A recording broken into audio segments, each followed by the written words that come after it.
Hola, ¿qué tal? Bienvenidos a este canal hermano del Locos de Wall Street. Ya sabéis que estamos en Locos de Wall Street Research, LWS Research, nuestra marca donde vamos a estar ahora hablando más concreto de compañías, de acciones y qué mejor para hablar de lo que nos gusta de acciones que ver lo que hacen los mejores. Ya es un clásico que cada trimestre se nos van los ojos a ver qué hacen los grandes superinversores, que hace Warren Buffett, que hace Bill Ackman, que hace Michael Burry, bueno, que hacen los sospechosos habituales. Así que, oye, estábamos hablando nosotros un poco fuero interno, fuera de micrófono sobre los principales movimientos y hemos dicho, vamos a grabarlo, vamos a comentar esta pequeña tertulia con todos vosotros que seguro que os encantan también estos súper inversores. Así que, Albert, vamos a empezar. ¿Por cuál quieres empezar? ¿Son tantos?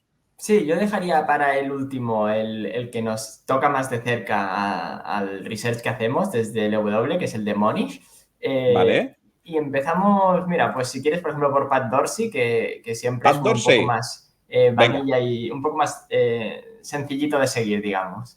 Vale, pues dejadme que lo voy a poner en pantalla ahora mismo y os lo comparto. Aquí tenemos la cartera de Pat Dorsey, bueno, ya sabéis, a 31 de diciembre. Parece que ha vendido mucho, ¿no?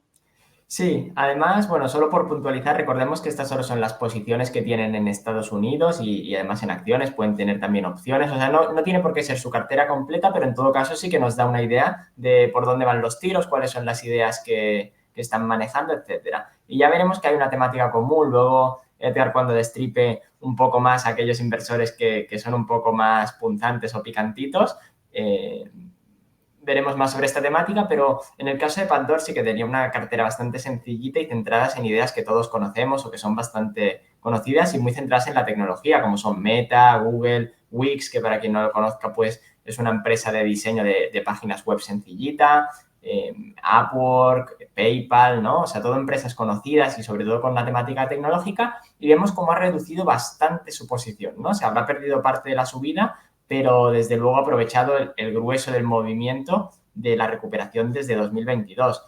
Parece que es un poco más cauto con las valoraciones o parece que ya no le parecen tan atractivas con estas valoraciones y sin embargo vemos que sí que añade Herc Holdings y Danaher Group. Herc Holdings, que es de alquiler de maquinaria sobre todo, ¿no? Que ya sabemos que en entornos pues, más recesionarios o en que la economía no lo haga tan bien es un poco más defensivo, a veces contraintuitivamente, pero puede hacerlo mejor, y Danaher Group también en equipamiento médico, ¿no? Todo lo tenemos hacia sectores un poco más defensivos, lo que añade, aunque mantiene posiciones en tecnológicas. No sé cómo lo veis vosotros, Edgar y Antonio.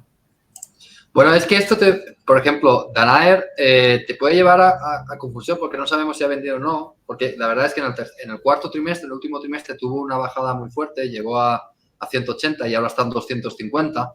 Entonces no sabemos si es que aprovechó para entrar cuando bajó muchísimo y después la ha liquidado parte o no. Entonces, un mensaje un poquito de prudencia, ¿no? De que vemos aquí que ha comprado Danaher, pero es que desde el 31 de diciembre ya ha subido bastante. Y desde mínimos que alcanzó en el cuarto trimestre, pues ha subido bastante, o sea, ha subido más de un 50%, ¿no? Si compró en el mínimo, le habrá sacado su rentabilidad ya, Pat Dorsey. Sí, en cualquier caso ya está en positivo. Vemos que aquí que el reported price nos sale 231. Si luego, como dices, añadió más en la bajada, que es probable cuando ya tienes una posición que además es un 10%, ¿no? Que ya sigues y controlas, lo más probable es que ya lleve una buena rentabilidad y simplemente con un buy and hold ya llevaría casi un 10%, ¿no? O sea Es que que, aunque, no, bueno, es que el reported price, aquí también, mucha gente cuando analiza esto, lo analiza mal, porque el reported price es el precio a cierre del trimestre.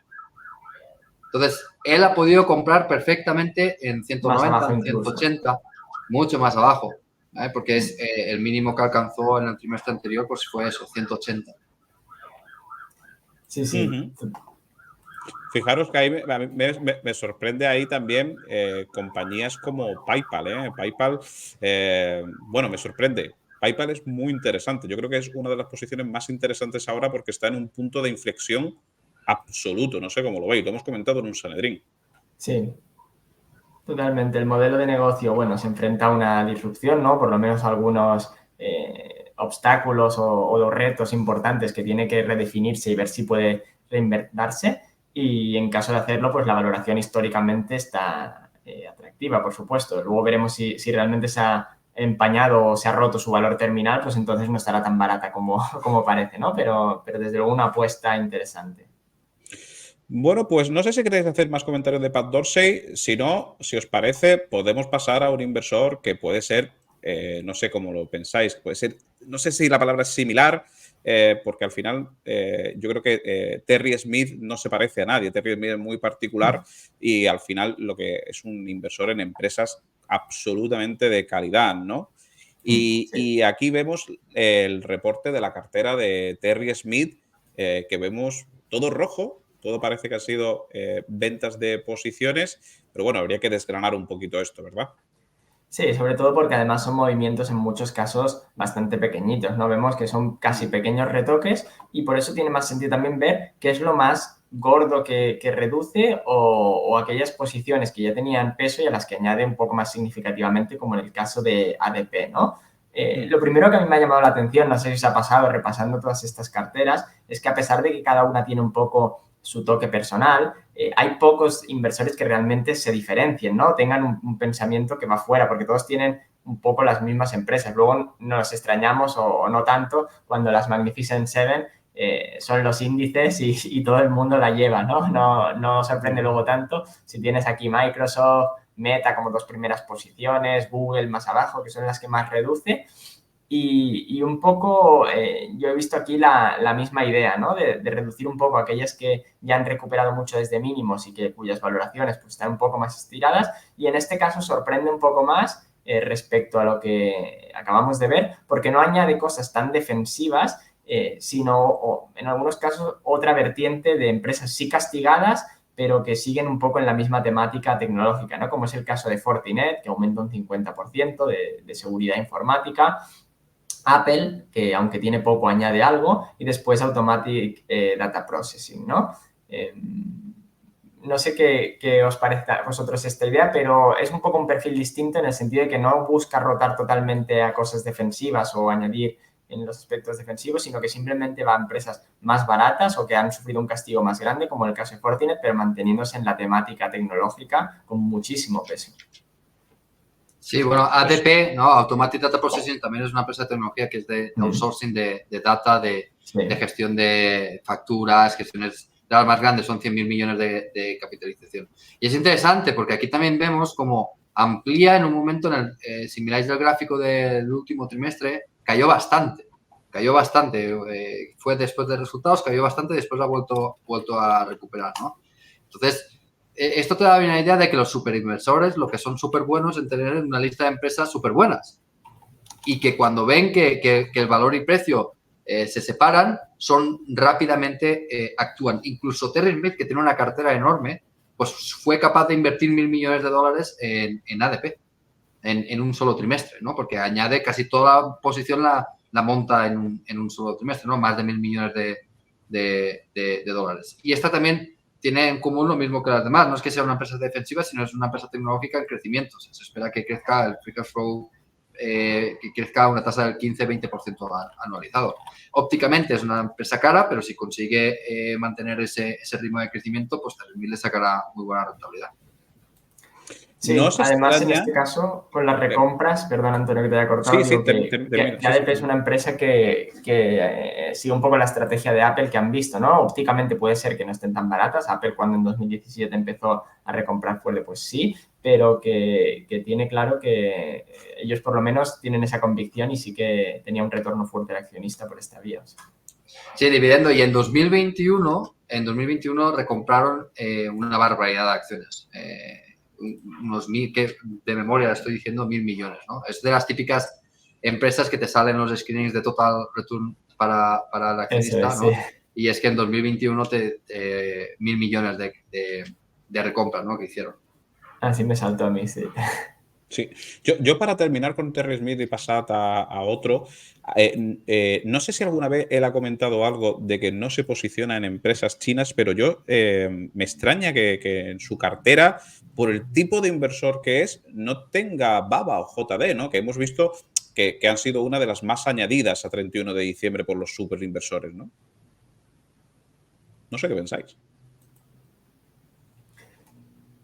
Sí, choca, porque como dices es una temática bastante recurrente, ahora lo veremos en otras, pero yo No no tiene reconozco. ninguna, ¿eh? No Sí, tiene ninguna China. Entiendo que obviamente dentro de su estilo inversor tiene que tener una cortapisa ahí, porque aquí, en este listado de empresas, en principio, si obviamos, que es mucho obviar, el componente chino, por supuesto, es una compañía que cumple todos los parámetros, es decir, una compañía tecnológica, una compañía de crecimiento, una compañía No, de no los cumple, no calidad. los cumple, no ¿No los los cumple? cumple. ¿Cuál no cumple para ti? No, no crece. El problema es en e-commerce, Bueno, sí, vale. reducción de márgenes. Bueno, O sea, pero en realidad no los cumple, no los cumple. Si tú miras cuantitativamente, no cumple. O sea, bueno, pero cualquier ahí hay empresa, otras como Philip Morris, como Pepsi, es decir, empresas de calidad vamos, yo creo que tiene que ser un tema chino en el caso de Terry Smith, ¿eh? Porque puede ser, Procter pero Gamble, tampoco creo que Procter Gamble crezca una barbaridad. Es decir, no, no, también un poco... Sí, perdona, pero que continúe. Procter Gamble tiene márgenes buenos, o sea, está expuesta a todo el mundo. Procter Gamble es un empresón. Si tú fijas el crecimiento, han tenido crecimientos pues, estables de medio dígito, es decir, de entre el 3 al 8% de los últimos años, eso en ingresos, pero es que en EBITDA más porque han conseguido, salvo el periodo COVID, ¿vale? Salvo el periodo COVID, que después en 2022 se contrajeron márgenes, pero ha conseguido ampliar márgenes, ¿no? El margen neto de estas empresas del 18. O sea, con consumo básico, porque Procter Gamble es consumo extremadamente básico, ¿no? Sí que crecen, ¿no? Y generan caja, sabes que la caja, o sea, el stock-based compensation es muy pequeño, ¿vale? Son 570 millones sobre una generación de caja operativa de unos 20.000 millones que hace ahora Procter Gamble, contrario a Baba, ¿no? Que Baba ha recomprado muchas, o sea, ha dedicado mucho dinero a recomprar acciones, pero si tú miras la evolución de las acciones en circulación en los últimos años, ha aumentado las acciones en circulación, ¿no? Ahora más o menos debe estar estable, pero si miras desde los años que tenemos disponibles, ellos han aumentado las acciones en circulación. O sea, y el retorno al accionista, o sea, dedica mucho a retornar al accionista, ¿no? Reparten unos 9.000 millones en dividendos y unos 2.600 millones en recompras. O sea, que no es mucho para la capitalización bursátil de esta empresa, que son 400.000 millones, pero bueno, o sea, Sí, es un los bicho muy retornos son una diferente. temática común ahí, sí. Exacto, es un bicho muy diferente a lo que podría ser una tecnológica china. bueno, pues si os parece, visto este inversor, vamos a seguir hablando y vamos a pasar con otro radicalmente distinto, como puede ser, lo tengo por aquí, disculparme, a ver si se me abre, aquí lo tengo, que es Robert Viñal. Este es más fácil hacer scroll porque es una cartera más reducida. ¿Qué pensáis de Robert Viñal? Y mucho más significativo, ¿no? Porque al final, en el caso que acabamos de ver ahora con Terry Smith, tiene una cartera tan diversificada, tan grande, y muchos movimientos ni siquiera son significativos, ¿no? Añadir 0,15, reducir 0,15, no te dice tanto. En el caso de Rob Vinal, aquí sí que vemos movimientos muy, muy grandes. En el caso de Credit Acceptance, pues bueno, ya sabéis que es una empresa que tiene la doble vertiente, ¿no? Con la parte de préstamos, para entendernos, pues subprime o el tipo de crédito que conceden, que en entornos recesionarios lo hace muy bien. Destaca otra vez que tienen todas las mismas empresas, ¿no? Meta, Salesforce, Wix, tecnológica, sigue siendo el principal temática. Pinduoduo, aquí sí que vemos, Antonio, lo que tú pedías, ¿no? Un poco de diversificación geográfica. Y después a mí lo que más me ha sorprendido, no sé qué os parece también, es el caso de Carvana. Ya se le conoce por Sí, ello, ¿no? Es una persona que ha apostado por esto públicamente y notoriamente ya desde hace tiempo. Vemos que simplemente añade, pero que ya le pesaba bastante. Y es una empresa que a mí me sorprende porque nunca he conseguido comprender. De hecho, recordemos que estuvo al punto de la quiebra hace nada. Un año y medio se hablaba de que ya estaba en quiebra y después, gracias a que justamente se convirtió un poco en un meme stock y pudo subir, se recuperó un poco, pudo hacer algo de ATM, aunque las condiciones de crédito hacen pensar que no está todo el problema detrás, pero bueno, no sé si os ha sorprendido también esto. Sí, y ha multiplicado por 10 en menos de un año, esa empresa. Desde mínimos a máximos se ha hecho un por 10. Yo nunca he conseguido entender la tesis de Carvana, la verdad. Sí, me pasa igual. Sí, sí, sí. Bueno, ahí, ¿cómo tomáis? Al final, yo creo que se está dando un denominador común que hay muchos superinversores reduciendo posiciones en Meta. Está claro que forman un peso muy importante de su cartera, que si la llevan teniendo trimestres anteriores, pues obviamente ha tenido una revaloración importante, pero bueno, al final estamos viendo las posiciones con un decalaje de un mes y medio y lo que está claro a día de hoy es que no ha sido una buena decisión reducir, ¿no? Simplemente si lo miramos a día de hoy, obviamente, ¿no? No sabemos qué va a hacer el mercado mañana. ¿Qué pensáis? ¿Un tema simplemente de que no le veían potencial de crecimiento a Meta o un tema de conservadurismo, de recoger ganancias? Risk reward. Una acción, cada dólar que sube su precio, te añade riesgo y te quita potencial beneficio. Entonces, es normal que se rebalancee a medida que unas acciones van subiendo y otras van bajando. Entonces, los gestores lo que hacen es calcular continuamente el risk reward. Es decir, no están pensando si van a tener razón o no. Los gestores, los inversores, no ponen un precio objetivo a una empresa y hasta que no llega a ese precio objetivo no venden. Lo que están es continuamente monitorizando el riesgo-beneficio de cada una de sus posiciones. Entonces, si una te sube mucho, aunque tú creas que va a seguir subiendo, lo normal es que vendas parte de esa posición, aunque creas que va a seguir subiendo, y no porque sea un error o no, sino el riesgo de mantener esa posición aumenta a medida que aumenta el precio, mientras que el potencial beneficio va bajando. Entonces, esos ajustes se tienen que ir haciendo en la cartera. Hay otros, ahí sí que es verdad que hay inversores que dejan mucho correr las ganancias, aunque crean que estén sobrevaloradas, etcétera, etcétera, etcétera. Las dejan correr porque dicen ahora la acción tiene momentum, entonces sé que va a haber más inversores que van a entrar, el flow va a cambiar, entonces lo mantengo. Druckenmiller invierte de esa forma. Druckenmiller no vende porque haya llegado a su precio objetivo, sino que vende por más factores que van más allá de ello, ¿no? Sí, pero el inversor, momentum. exacto, mucho momentum, pero el inversor fundamental que hace es continuamente esa matriz de riesgo-beneficio la va ajustando y va quitando. Eso no significa, y no lo sé, no estoy en la cabeza de este inversor, pero no significa que piense que Meta tenga menos potencial. Simplemente que la acción del precio hace que tenga más riesgo esa posición. Y no solo te aumenta el riesgo, sino que te aumenta el riesgo ponderado a tu cartera, porque si tú aumenta el precio, te aumenta el riesgo. Y si además aumenta el peso que tiene dentro de la cartera, te aumenta más el riesgo, ¿no? Es como se retroalimenta, ¿no? Entonces es normal que ajusten. No sabemos lo que hay detrás, si ha pensado que tiene menos potencial o no sabemos, simplemente está ajustando riesgos. Sí. Y aún se mantiene en un 20% de peso, es decir, que mantiene aquí convicción. De hecho, en el caso de Druckenmiller, que para mí es mi ídolo, ¿no? Digamos, cuando me va hablando de un inversor de referencia, siempre hablo de Druckenmiller. Yo la dejaría, apúntalo, Antonio, si te parece, para verlo también el domingo en el Sanedrín y la vamos a comentar, porque eso va a ser muy interesante ver cómo ha jugado la ola de los chips, tecnológica, etcétera. Es decir, se puede aprender muchísimo también de la estrategia de momentum, que no la conocemos tanto y es muy buena la inversión macro. Bueno, pues hablando de inversores de referencia, me permitís, toca uno que a mí me encanta, ¿no? Que es Howard Marks. Howard Marks yo creo que es un inversor con un foco absolutamente privilegiado. Y aquí vemos su cartera.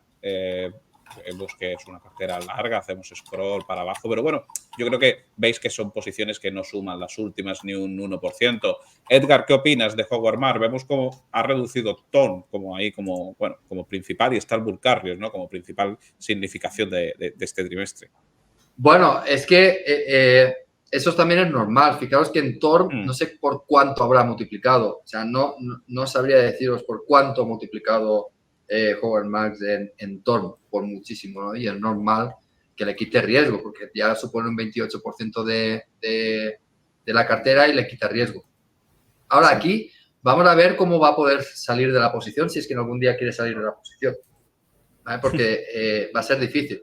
Va a ser difícil. Cada vez que han intentado salir un poco, la acción se ha derrumbado. De hecho, para los inversores que invertimos en shipping, ha sido muy rentable seguir los movimientos de Howard Marks, porque cada vez que han intentado vender, la acción se ha derrumbado, nos hemos podido comprar y después el mercado se recupera, ¿no? Con Hafnia, por ejemplo. Exacto. En el caso a de ver, Product ha dado una masterclass aquí Howard Marks. exacto. A ver cómo saben también de ahí, ¿no? Bueno, la jugada clásica sería que llegar a un acuerdo con la empresa, ¿no? Y eso lo hicieron con Starbucks, ¿verdad? Fue con Starbucks, creo que llegaron a un acuerdo. ¿O con quién fue? ¿Fue con Si no lo Starbucks? haces con bloques o así, es muy difícil cuando tienes una Es muy difícil. posición tan grande. Es muy difícil, muy difícil. Y también peligroso, ¿no? Porque es una industria cíclica. O sea, en algún momento tienes que salir. En algún momento tendrán que salir. Y se nota en las empresas donde está Howard Marks. A mí me gusta seguirlo cuando invierte en shipping. ¿Por qué? Porque sabes que las empresas van a portarse bien con el accionista. O sea, si está Howard Marks detrás, si está Oaktree Capital detrás, las empresas se van a portar bien con los accionistas. Mucho dividendo, en el caso de que sea bueno recompras, se van a portar bien. ¿Algo más que destacar de la cartera de Howard Marks? Bueno, vemos también hay otro movimiento en shipping, ¿no? Está el Bull Carriers. Sí.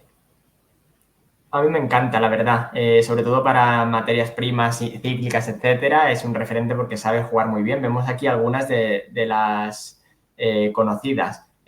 Tenemos aquí pues Petrobras, Freeport-McMoRan, Vale. Muy jugón y la verdad que muy buena vista. A mí me encanta seguirlo. Y no solo en la parte de shipping, justo. Juega muy bien el ciclo. Entra cuando nadie quiere entrar. Y además normalmente es más listo que todos y entra en deuda. Suele entrar muchas veces con instrumentos de deuda. Y así se queda con empresas baratas, con menos riesgo y acaba convirtiendo la deuda en acciones cuando es el peor momento de esa industria y después disfruta de la subida, ¿no? Es un auténtico crack del ciclo. Bueno, pues hablando de auténticos cracks, vamos, si os parece, con uno de ellos, no sé si llamarle el crack, pero desde luego uno de los más carismáticos, por lo menos, ¿no? Que es el amigo Michael Burry. Desde luego, Michael Burry, Edgar, tú muchas veces has dicho que Michael Burry se parece a ti invirtiendo, o tú a él, pero con esto de Baba y JD, ya aquí creáis un antes y un después, ¿eh? ¿O no?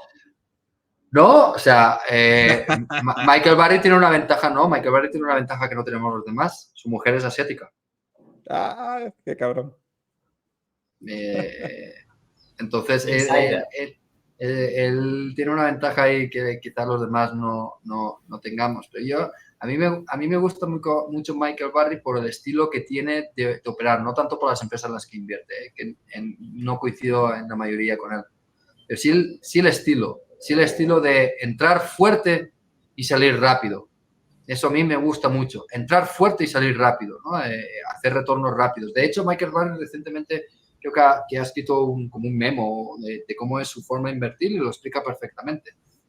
Él va a industrias que están machacadas, no invierte en mínimos, se espera que recupere un poco, le aplica un poco de momentum, hace un poco lo que hace también Druckenmiller y después vende rápido. Cuando ya otro reconoce el valor, cuando ya la empresa no es tan mala como parecía, ¿no? Pero es un pistolero y en ese sentido yo me considero un poco como él. Yo también suelo salir rápido de la mayoría, ¿no? Después siempre tienes pues tus inversiones a muy largo plazo, que juegas el compounder y demás, pero en la parte esa de pistolero pues me gusta mucho, ¿no? Y a destacar aquí de Michael Burry, ha vuelto a entrar en Warner Bros. Sí. Entró, salió, entró y ya veremos si cuándo vaya a salir, ¿no? Pero coincidimos totalmente. Yo hice lo mismo, yo entré en Warner, salí y volví a entrar. Además, Warner fijaros, se revalorizó y la vendes y ya está. Decía que fijaros que casi todos los superinversores que vemos esta columna de actividad verde normalmente con ads, ¿no? No suelen aparecer en los primeros puestos del ranking posiciones desde cero, ¿no? Y fijaros como en Michael Burry sí es buy, ¿eh? Sí es de cero, no voy a decir a 100, pero bueno, son porcentajes importantes, ¿eh? Son 5% de su cartera, ¿eh? Pero la cartera es pequeña. Sí.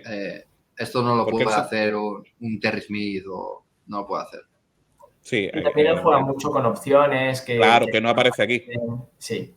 A mí lo que decías, Antonio, de Edgar y Barry me pasa, y sobre todo me recordaba más antes en el perfil más deep value, ¿no? De cuando empezó Barry, también cuando tú empezaste, Edgar, que yo desde que te he ido siguiendo, pues también ha ido evolucionando tu estilo, ¿no? Obviamente aún hay posiciones del mismo, pero ahora añades otro tipo de empresas, pero al principio sí que os parecíais, o por lo menos yo encontraba ese símil bastante... Sí, muy deep value. Y no es porque no funcione la filosofía, ¿no? Es por el momento en el que estás que ese tipo de oportunidades, pues por ejemplo en 2020, 2021 fueron muy fáciles de encontrar, pero es que ahora ya no encuentras. Esto también es un mensaje que dijo David Eichhorn hace relativamente poco, que hizo una entrevista para Bloomberg. También es un súper inversor que podríamos ver. Y ya lo dice, la forma de invertir esa, de buscar cosas que están muy baratas, muy baratas, muy baratas, no funciona en este mercado. Entonces tienes que cambiar un poco lo que haces. Ahora te centras más en el retorno total al accionista, ya no dependes de que alguien diga, no, esta empresa está barata, hay que comprarla, que eso es lo que hacías antes, ¿no? Antes comprabas una empresa que estaba muy barata con la esperanza de que alguien reconociera de que no, o sea, no era justo ese precio, ¿no? Mientras que si te centras en el retorno total al accionista, ya no necesitas que nadie te reconozca nada porque es la propia directiva de la compañía que lo hace. Y no es cambiar de filosofía, sino darte cuenta de que hay cosas que en ciertos momentos de mercado no funcionan. No funcionan, tú sigues. Y yo creo que Michael Barry también ha cambiado, ¿no? El Michael Barry de los años 2000 era de chicharro en chicharro. De chicharro en chicharro. De una vez PER, dos veces PER y sube un 50% y me lo quito encima, ¿no? De chicharro en chicharro. Graham también, sí. Exacto. Esa oportunidad, pues seguramente ahora te la encuentres en países como Japón y demás, que a lo mejor él está invertido en Japón y no lo vemos porque habrá invertido directamente en Japón y no lo vemos en esta carta porque aquí solo aparecen las holdings en Estados Unidos. Y él ha invertido en el pasado muchas veces en Japón y Corea. Entonces es posible que tenga muchas posiciones ahí. Sí, ahí no viene mal recordar que aquí solamente vemos una parte de las posiciones, ¿no? Siempre decimos que las posiciones en opciones, por ejemplo, no aparecen y consta que hay muchos superinversores que las utilizan como no puede ser de otra forma. Bueno, pues si os parece, hemos dejado para el final la cartera de un superinversor que al ver, yo no sé si tiene algún Creo que es parentesco suscriptor, contigo o Antonio, algo, no ¿no? sé, sí, no sé qué te parece a ti, pero yo creo que es suscriptor de Yo creo que sí, LWS ¿eh? Financial Research, porque son empresas y temáticas que de hecho hemos ido comentando muchísimo. Una de ellas, incluso Alpha Metallurgical Resources, fue la que comentamos en el curso de materias primas cuando Sí, hablábamos de señor. carbón. Si recuerdas, es la que modelizamos a 150 y mira, ahora ha llegado a 400, ¿no? O sea que mejor timing imposible. Pues sí, ahí los alumnos de materias primas, si tuvieron buen ojo, desde luego estarán agradecidos. Pero vamos a poner un poco en contexto, ¿no, Albert? Porque alguien que no esté muy avezado precisamente en materias primas y en carbón, a lo mejor no sabe por dónde estamos yendo. Pero es que ahí vemos, primero que Morris Parvay tiene 4 posiciones solamente, concentración, iba a decir máxima, pero muy cerca de máximos. Las 3 primeras suman un 85%. Y ahí tenemos, bueno, mucho carbón, ¿no? Y una es nueva, que es la de Warrior, ¿no? De Metsi, ¿no? Hasta entonces estaba en 3. Cuando lo comentamos en el anterior trimestre, en la newsletter, solo había 3. De hecho, además ha tenido muy buen ojo. ¿Y por qué lo digo? No es casualidad que al final lo consideremos un superinversor por nada. Ha cogido algunas empresas de carbón, sobre todo centradas en carbón metalúrgico, que es aquel que tiene una mejor perspectiva y además un entorno de precios mucho más estable y positivo, como son Alpha Metallurgical Resources, que es Pure Play de carbón metalúrgico, Arch, que casi es Pure Play, Warrior, que es Pure Play ahora, y luego tiene una de carbón térmico, solo que es Consol Energy. Pero ¿por qué ha elegido este y no otra, no? Es una empresa que empezó a seguir la misma estrategia que Alpha Metallurgical. Todas, bueno, Arch tiene más dividendos, pero las otras, y Warrior lo añade ahora, pero las otras se han centrado en las recompras masivas de acciones, ¿no? En el caso de Alpha Metallurgical ha reducido sus acciones en un 30% en un año. Entonces, cuando una empresa hace esto, ya os podéis imaginar lo que pasa con el precio y con los fundamentales si se mantiene el entorno en el que lo está haciendo, ¿no? Que es el peligro en las empresas cíclicas, saber si estás recomprando en máximos o si realmente tienes visión de que eso puede seguir tirando y manteniéndose. Entonces, no es casualidad que haya elegido aquellas que tienen programas de retorno más agresivos y más positivos. Alpha Metallurgical le pesaba un 54 ahora. Y luego ha añadido Warrior Met Coal, que contrasta un poco y por eso me ha parecido tan interesante, porque no tiene un programa de retorno al accionista generoso. ¿En qué se centra? Es el mismo caso que IPCO. Es una empresa que está desarrollando un activo que además va a llegar también en 2026 y que esto va a mejorar mucho su perfil de producción y sus costes. Entonces, aquí está apostando y tiene una visión de más largo plazo para el carbón metalúrgico, o por lo menos así lo está indicando con esta compra que altera totalmente el perfil de empresas que había elegido hasta ahora. ¿Algo que comentar, Edgar, del bueno de Mohnish Pabrai? Pues yo aquí poco que comentar, porque del carbón el que sabe es Alberto, yo poco que comentar, pero voy a enviar un mensaje un poquito más polémico, ¿no? Yo a Mohnish Pabrai no lo considero personalmente un superinversor porque ha hecho un 11% desde 2020, desde el año 2000. Ha tenido años muy buenos y seguramente este y el pasado habrán sido espectaculares, pero la media después de comisiones y todo ha sido de un 11%, ¿no? Yo creo que lo consideraría un superinversor en la faceta personal, ¿vale? Pero creo que ha llegado un punto en su vida, como su amigo Guy Spier, que no se preocupan tanto de hacer grandes retornos porque invierten su patrimonio y poco más. ¿Vale? Poco más. De hecho, Mohnish Pabrai recientemente ha abierto un fondo nuevo para gente externa y en ese fondo nuevo te está diciendo que va a invertir en empresas grandes, compounders, etcétera, etcétera, ¿no? Entonces, no creo que ahora esté en el punto ese de hambre, ¿no? Del joven Mohnish Pabrai que ganaba mucho dinero cuando empezó. Y, o sea, que como todos los inversores, cuando se hacen mayores, ya se hacen muy ricos, pues ya pierden ese hambre, ¿no? Que tenía Mohnish Pabrai en los años 2000, que hacía auténticas salvajadas y conseguía muy buenos retornos, ¿no? Ahora ya, con el paso del tiempo, sus retornos anualizados han bajado mucho.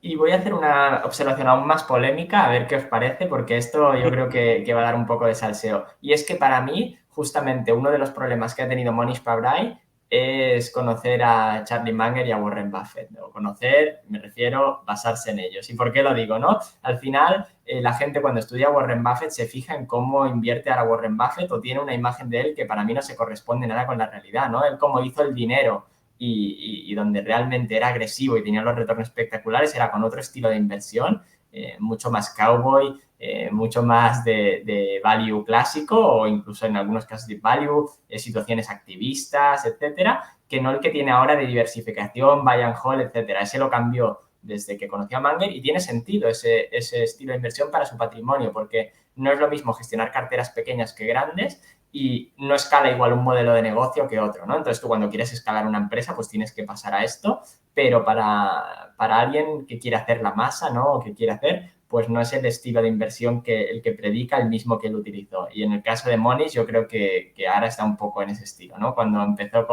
igual que Bill Gates, cuando conoció a Warren Buffett, pues coartó su crecimiento. No, y es verdad, y tiene todo el sentido del mundo. Cualquiera de los televidentes que nos está escuchando, seguramente si le preguntamos cómo invierte ahora, cómo invertiría cuando tuviera 1.000 millones en su cuenta bancaria, no invertiría de la misma forma. Primero porque no puedes, por tema de tamaño, ya no puedes hacer las mismas cosas. Y aparte porque ya no tienes esa agilidad mental que tienes los inversores jóvenes que tienen hambre y están todo el día buscando. Y después, por eso, entre tamaño, agilidad mental y que ya quieres tener otro tipo de vida, pues es normal que cambie, ¿no? Pero al Warren Buffett que hay que estudiar no es al Warren Buffett de ahora, es al Warren Buffett de la partnership, de los años 60. Ese es el Warren Buffett que hay que estudiar, no el de ahora. El de ahora, imitarlo no tiene ningún sentido. Hay que imitar al Warren Buffett de los 60. Warren Buffett no hace muchos años todavía dio una entrevista que dijo, si yo gestionara una cartera de $1 millón conseguiría todavía retornos del 50% anual. Sí. Y no lo haría invirtiendo en Apple, y no lo haría invirtiendo en compounders súper grandes, no lo haría así. No lo haría así. Lo haría, pues, como este año pasado que no sé, le daría un chute de energía y se puso a invertir en empresas japonesas. No sé si os acordáis que empezó a invertir en brokers japoneses. Ese es el Warren Buffett del que hay que aprender. No el Warren Buffett de Apple, no el Warren Buffett de grandes empresas, ¿no?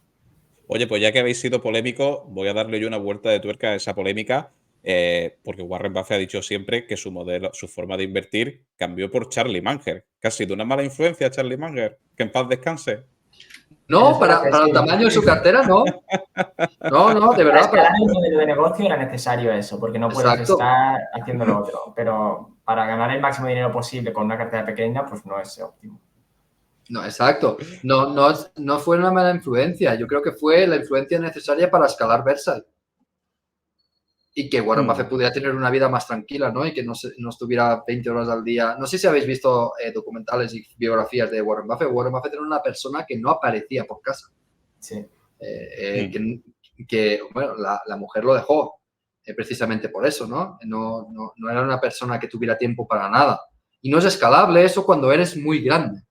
Mientras, si tú te mantienes pequeño, como por ejemplo Estion Capital, que es Michael Burry, que tiene su dinero en el fondo y ya está, con eso sí puedes seguir jugando y demás. Pero si tú quieres gestionar muchísimo dinero, tienes que cambiarte a una filosofía más de Charlie Munger, más de empresas estables, empresas que compongan, etcétera, etcétera, etcétera. Pero si os fijáis, si cogemos el Warren Buffett de los años 60, 70, 80, que te decía 30, 40, 50% anual, ahora la rentabilidad de Warren Buffett en todo su periodo de historia sigue siendo, creo que es de estar en el 14 o 15% anual. ¿Por qué? Porque los últimos 20, 30 años está teniendo rentabilidades mediocres. 20 años. Queda el índice ahora ya, prácticamente. Exacto. Ahora es un índice y muy probablemente lo haga peor que el índice. Bueno, pues le hemos dado un repaso, que coincidiréis conmigo, a muchos de los superinversores. Faltan algunos, los veremos el domingo en el Sanedrín. Y seguro que tú que nos estás viendo, a lo mejor ya eres seguidor nuestro de Locos de Wall Street y ahora estás viendo este programa, el LWS Research. Así que suscríbete para que no te quedes sin ver programas, yo creo que tan chulos como este. Hemos repasado una cartera, varias carteras de superinversores, hemos comentado acciones e inclusive hemos debatido y generado un poquito de polémica y, si me permitís, salseo, que también gusta mucho. Así que muchas gracias a todos por haber estado. Gracias, Albert, gracias, Edgar. Y ya sabéis, LWS Research. Vamos allá y nos vemos el domingo en el Sanedrín. Chao. Hasta el domingo.